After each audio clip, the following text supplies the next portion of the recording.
আমি স্পষ্ট ভাষায় বলতে চাই, এই খুনের দায় দায়িত্ব তারেক জিয়াকে গ্রহণ করতে হবে। এই খুনের দায় দায়িত্ব মির্জা ফখরুলকে গ্রহণ করতে হবে। এই খুনের দায় দায়িত্ব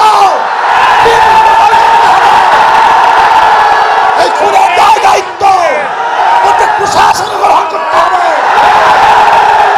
বাংলাদেশে যে ঘটনা ঘটতেছে গোটা দুনিয়ার সামনে মুখ দেখাবার মতো মুখ আছে বলে আমি মনে করি না। গোটা দুনিয়ার মানুষ আমাদেরকে খুনি মনে করে। যে দৃশ্য দেখেছি মিটফোর্ডে, আমি পুরাপুরি শেষ পর্যন্ত এই ঘটনা দেখতে পারিনি। আমি নিজেই ভয় পেয়ে গেছি। কেমন এক অবস্থা, কেমন এক বর্বরতা, জাহিলি যুগকেও ফেল করেছে। মানুষ এত নিষ্ঠুর কিভাবে হয়? মানুষ তো এভাবে কুকুরকেও মারতে পারে না। কয়েকদিন আগে ভোলা তজিমুদ্দিনে স্বামীকে বেঁধে রেখে গণহারে তার স্ত্রীকে ধর্ষণ করেছে। বগুড়া মেয়ে বিবাহ দিবে না, শুধু এতটুকুর জন্য তার বাবাকে হত্যা করেছে। আজকে চাঁদা না দেওয়ার কারণে মার সামনের থেকে যুবককে তুলে এনে হত্যা করা হচ্ছে। আজকে বাংলাদেশের অবস্থাটা কি? মানুষ কেন রাজনীতি করে? রাজনীতি করা উচিত ছিল, উদ্দেশ্য ছিল মানুষকে শান্তি দেয়া, মানুষকে মুক্তি দেয়া, মানুষের নিরাপত্তা প্রদান করা, মানুষের সাহায্য সহযোগিতা করা। অথচ আমরা রাজনীতি নামে কি করতেছি? খুন, ধর্ষণ, দখলদারি, জুলুম, অত্যাচার, অবিচার।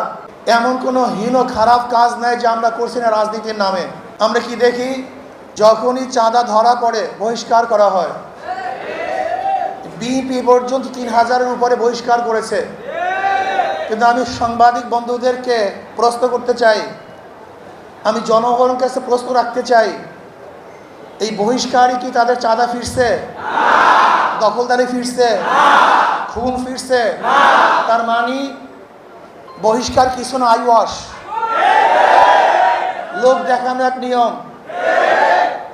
তারা কি বলে? ব্যক্তি দোষ করলে দল সেই দোষের দায় দায়িত্ব গ্রহণ করবে না। আমি মনে করি আওয়ামী লীগ, বিএনপি দুর্নীতি ফ্যাক্টরি, খুনের ফ্যাক্টরি। আবরারকে কারা হত্যা করেছিল? যেই ছাত্রগুলি হত্যা করেছিল তারা মেধাবী ছাত্র বাংলাদেশের, কিন্তু এই ফ্যাক্টরিতে যাওয়ার পরে তার খুনি হয়েছে। আজকে হাজারো মেধাবীরা এই আওয়ামী লীগ, বিএনপি করার কারণে ওরা ধর্ষক হয়েছে, ওরা চাঁদাবাজ হয়েছে। এই দলগুলি এমন এক ফ্যাক্টরি, যদি ফেরেশতাও সেখানে ঢুকে আজাজিল হয়ে বের হবে।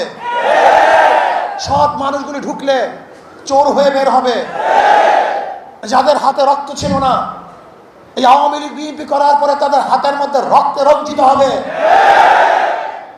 যারা কোনো মেয়েদের দিকে তাকাতো না, এই দলগুলি করার পরে তারাই ধর্ষক হবে, জালেম হবে, অত্যাচারী হবে।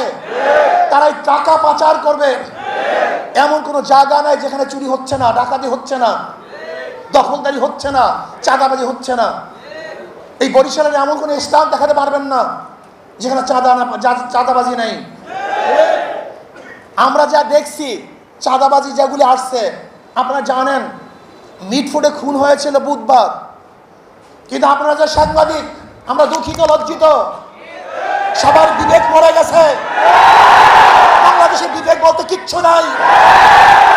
বুধবার এই ঘটনা ঘটছে, কোন সাংবাদিক এই ঘটনা প্রকাশ করতে পারে নাই, অথচ সবার মাঝে এই ঘটনা ঘটেছিল। নাই একজন বাংলাদেশের সাংবাদিক এই ঘটনা প্রকাশ করার মতো, নাই একজন পুলিশ কেস গ্রহণ করার মতো। আজকে এই মামলার যে বাদী, একজন মহিলা, তার সন্তান এখানে এসছে। এই যে তার সন্তান, সোহাগ মামলার এই বাদীর ছেলে, তার নিজের মুখে শুনেন মামলা দেওয়া হয়েছিল, কিন্তু পুলিশ মামলা গ্রহণ করে নাই। পুলিশ তার মামলা গ্রহণ করে নাই। আজকে পুলিশ ভিন্ন খাতে এই মামলাকে নেওয়ার জন্য ষড়যন্ত্র শুরু করছে। সব জায়গায় চাঁদাবাজি, শরিয়াতপুর বাস সব বন্ধ। শুনলাম আজকে তাদের বহিষ্কার করা হয়েছে। অথচ আজকে আপনারা দেখেছেন পিস বিপিকে সাংবাদিক সম্মেলনে ঊর্ধ্বতন কর্মকর্তাদের কাছে বারবার জানানো হয়েছে, কিন্তু না, যতক্ষণ পর্যন্ত সব জায়গায় প্রচার না হয়েছে ততদিন পর্যন্ত বহিষ্কার করা হয় নাই। চাঁদা নিলে পুরস্কার, ধরা পড়লে বহিষ্কার,